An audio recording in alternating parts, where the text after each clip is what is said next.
মুচমুচে আলু ভাজা করব, তার জন্য আগে থেকে আলুগুলো কেটে নিয়েছি। আলুগুলো সব থেকে যদি নতুন আলু হয় তাহলে খুব সুন্দর হয়। আলুগুলো কেটে নিয়েছি। এখন দিয়ে দেবো এতে লবণ, স্রেফ লবণ মেখে রাখবো। ধুয়ে রেখে দিয়েছি কেটে পরিষ্কার করে, এখন লবণ মেখে রেখে দেবো। আর এদিকে দেখো তেল গরম করতে দিয়ে দিয়েছি। আলু চিপস তৈরি করবো ভাতের সঙ্গে খাওয়ার জন্য, এমনিও খাওয়া যাবে। 5 মিনিট লবণ মেখে রেখে দিলে ভালো হয়, কিন্তু আমার এখন সময় নেই, তার জন্য আমি আর রাখবো না। এখন অল্প অল্প করে দিয়ে আলুটাকে ভেজে নেবো। এরকম নাড়াচাড়া করতে হবে।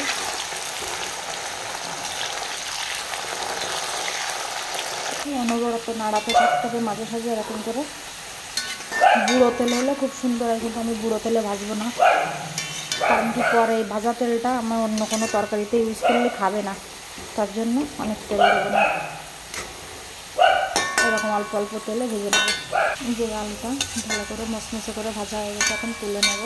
আর এদিকে একটু লবণ আর লঙ্কার গুঁড়ো দিয়ে মিক্স করে মেখে নেবো আলুর পরে ছিটিয়ে দেওয়ার জন্য। যে আলুগুলো তেলের থেকে উঠে নিচ্ছি এখন।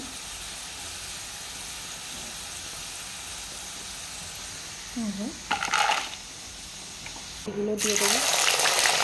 এই কড়া আলু 2বার দিলে ভালো হতো, কিন্তু আর একবার দিতে গেলে অনেক অল্প হয়ে যাবে, তার জন্য একই সঙ্গে দিয়ে দিয়েছি।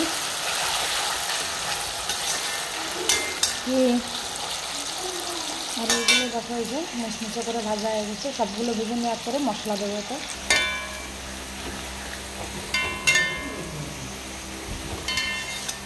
ওদের ওষুধগুলো দিয়ে দাও তো।